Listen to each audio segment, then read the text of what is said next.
ஒரு சிறிய கிராமத்தில் பழனிசாமி என்ற வயதான ஆள் வாழ்ந்தார். அவர் மிகவும் பணக்காரர், ஆனால் தனியாக இருந்தார். அவருக்கு ஒரு மகன் இருந்தான், கார்த்திக். ஆனால் பணம் சம்பாதிக்க வேண்டும் என்ற ஆசையில் கார்த்திக் நகரத்திற்கு சென்று அங்கேயே செட்டில் ஆகிவிட்டான்.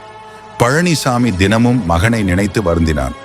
ஒரு நாள் அவர் மிகவும் உடம்பு சரியில்லாமல் இருந்தார். ஆனால் மகனிடம் சொல்லவில்லை. அவசரமாக பழனிசாமி அருகிலுள்ள கோவிலுக்கு சென்றார். அங்கே அவரை பார்த்து ஒரு சிறுவன், தாத்தா, நீங்கள் ஏன் ஏங்குகிறீர்கள் என்று கேட்டான். பழனிசாமி சிறுவனிடம் தன் கவலையை பகிர்ந்தார். சிறுவன் புன்னகைத்து பார்த்துவிட்டு, தாத்தா, அன்பு செலுத்துங்கள், அதுவே திரும்ப கிடைக்கும் என்று கூறிவிட்டு சென்று விட்டான்.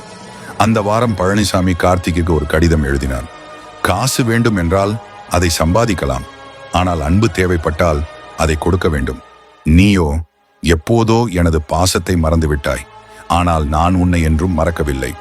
இந்த கடிதத்தை படித்தவுடன் கார்த்திக்கின் மனம் கனத்தது. அவன் உடனே தனது கிராமத்திற்கு திரும்பி வந்தான். தந்தையை பார்க்க பழைய நாட்களை நினைத்து பார்த்து கண்களில் நீர் வடிந்தது. அந்த நாள் முதல் கார்த்திக் தந்தையுடன் இருந்தான். பழனிசாமி மகிழ்ச்சியுடன் வாழ்ந்தார். கிராம மக்கள் இதை பார்த்து அன்பு செலுத்தினால் அதுவே திரும்ப கிடைக்கும் என்று உணர்ந்தனர். அன்பு என்பது தருவதற்கும் பெறுவதற்குமான உண்மையான சக்தி.